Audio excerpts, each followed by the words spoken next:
Ahoy there. Today on the Red Sea, what rules were created just because of you?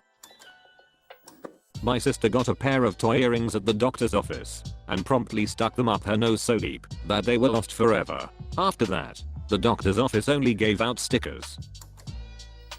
Not me, but the intro to engineering class at UCF has a competition where groups must create a self-powered boat to race an orange around the circumference of the reflection pond. The pond is maybe 100 foot in diameter. One year one group used a lawnmower engine to power their boat, and the same year a group used bottle rockets. Upon starting the race, the lawnmower group's boat tipped over in the middle and poured gasoline into the pond. At the same time the other group lit their bottle rockets, which promptly ignited the spilled gasoline and set the pond on fire. They created a new rule after that year: no gasoline powered boats. When I was in middle school, the dress code stated that every boy must wear a shirt with a collar. I decided to buy a really cheap collar shirt and cut the collar off and then wear t-shirts to school with it clipped on. Soon the school made one-piece collar shirts mandatory. In high school, the student council was sponsoring a food drive to boost donations. Some teachers offered extra credit for every item a student brought in. Being the smart ass I am, I decided to buy $40 worth of ramen noodles at $0.12 a piece. That's about 300 packages. I did minimal work for the rest of the semester and ended up with a 125% in the class. The principal was not pleased and banned extra credit forever. That's why, at my high school, any teacher who offered extra credit like that had a cap. You could bring in as many tissue boxes / canned items / etc as you wanted, but you'd only get up to 10 extra credit points. The smart and reasonable solution. My friends and I played a round of poker in lunch in high school. Naturally we did not have much cash, so we started betting things like the future virginity of the hot chicks and one half of our soul. Fast forward to the guy who won one half of the soul. He decided to put it on eBay. 2 days later CN ended a piece on eBay selling intangible goods and they featured our 0.5 soul in the promo. The next day eBay announced that souls were no longer acceptable items. I was 14 at the time, 25 now. Back then I pirated movies via Hotline. I decided to set up my own server. Access was not entirely free, however. You had to go to my mock website, click on a banner for an adult revenue service, sign up, and on the final sign up page, look for these 2 words, which are the login and password. Each time someone did this, I got $20. I got a check from the company for about $400 before they caught on and banned / removed my account. After that they changed their TOS so that a person had to be an active member for a month before they gave the referral the $20. My mom was very confused when I got a $400 check with dozens of filth websites all over the envelope. After I explained, she thought it was amazing and hilarious and we cashed the check. A retail store I worked for changed the call in sick policy because I cut my foot and they made me come to work. The stitches split and I left a blood trail wherever I went for a solid 5 minutes. Now, stitches are an acceptable reason not to come to work. I have no way of proving it, but I think McDonald's and Best Buy changed the terms of the 2007 McDonald's Monopoly promotion because of me. In 2004 through 2007, and possibly after that, McDonald's partnered with Best Buy to include Best Buy Bucks in conjunction with the popular McDonald's Monopoly Peel-Off game pieces. Best Buy Bucks were a part of the game piece attached to the sandwich in a value meal, or, if you purchased large fries, they would be attached to the large fries as well. Every Best Buy Bucks game piece was a coupon with a value of $1. I found out you could write in self-addressed stamped envelopes, SACE, for game pieces, so I tried this in 2004, writing 30 SACEs. Each SACE returned 4 McDonald's Monopoly Peel-Off game pieces, and 1 Best Buy Bucks coupon. In 2005, the promotion was basically the same, so I scaled up my efforts and wrote about 150 envelopes. In 2006 the promotion again remained basically the same, except there was one change that drastically improved the return. 1 in 3 game pieces had a value of $3. In other words, every Best Buy Bucks game piece had an expected value of $1.66. Repeating, but also as it turned out, you could redeem the coupon online and in the store, raising the EV to $3.33 per game piece. So I figured out my costs. Each SACE took about 3 minutes to fully prepare and cost $0.37 X to equals $0.74 in round trip postage, plus the cost of the envelope, approximately $0.03. for a net gain of $2.56 in Best Buy store credit for every $0.77 invested. Approximately a 232% gain. Effectively it offered a 57% discount below retail. Plus, sales tax was only applied to the cash balance of the purchase. I did what anyone in college, Rensselaer, would do with this information.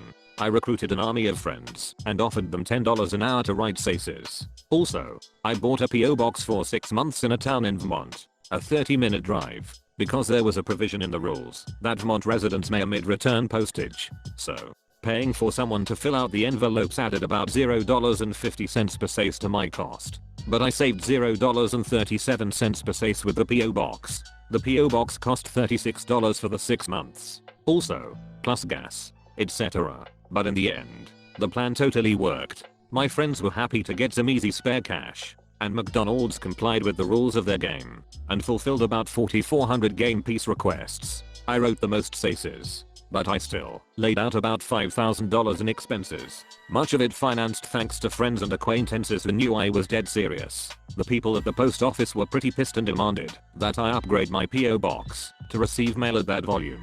I told them I'm sorry, it will never happen again, and they let me slide. They were all envelopes. So if you have ever seen how the postal service bulks envelopes on those long Coroplus trays, try to imagine tens of those trays. I did return them to the post office eventually. We received just under $15,000 in Best Buy bucks. That is, we got lucky and ran above EV. We received no low, mid, nor high level collect and win or instant win prizes. We received an ungodly amount of food prize coupons, which we mostly gave to friends, although many expired unused. However, if I recall correctly, we did win one or two $5 or $10 McDonald's gift certificates as well.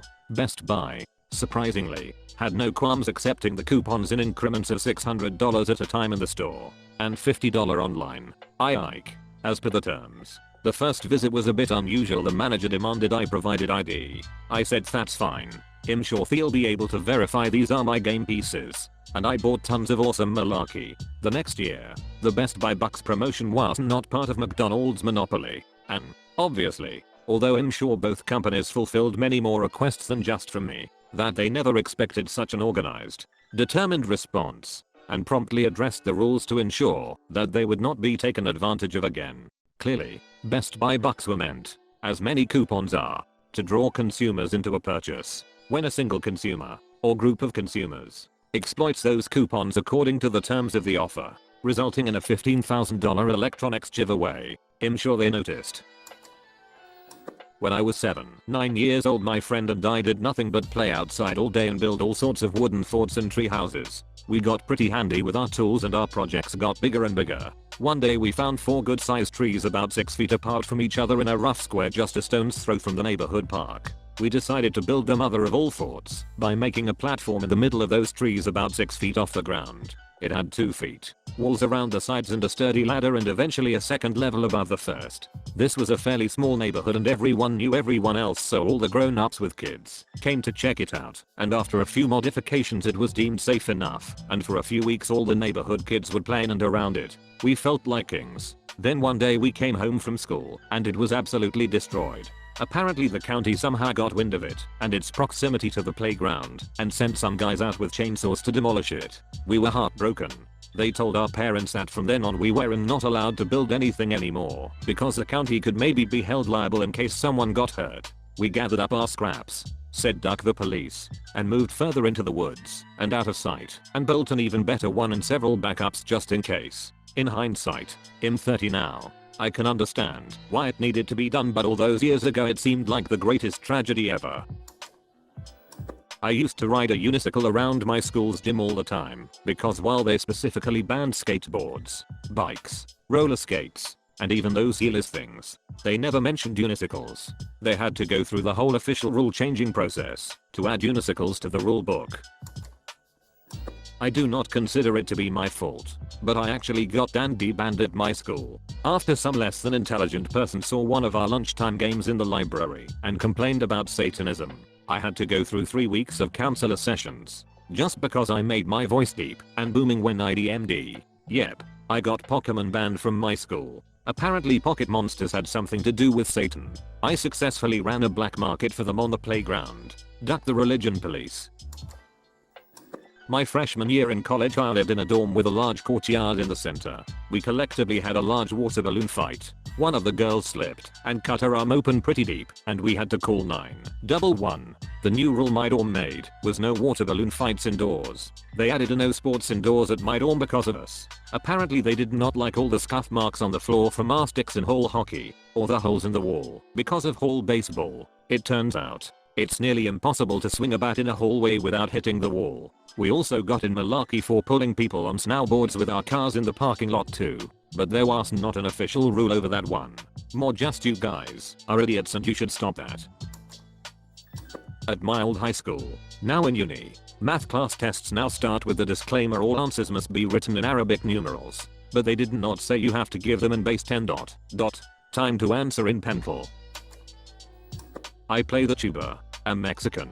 And back in high school, my mostly Caucasian school was playing the mostly ethnic school on the other side of town. From where I resided, I was bused to the rich school on the better side of town. I and my other Mexican friend who played the trumpet decided it would be a good idea to play the Mexican hat dance. Needless to say, we had many letters and parents to respond to. Rules have been changed on our district games on what's acceptable sportsmanship and pep band songs to be played. If you are reading this, you made it until the end of the video. Click the thumbs up button since you made it until the end. On screen there should be some more videos similar to this. So either go do something else or watch another video. That's it. There is no more here. What are you waiting for, a secret message or something? Okay. This is not a secret, but subscribe for more edit videos like this.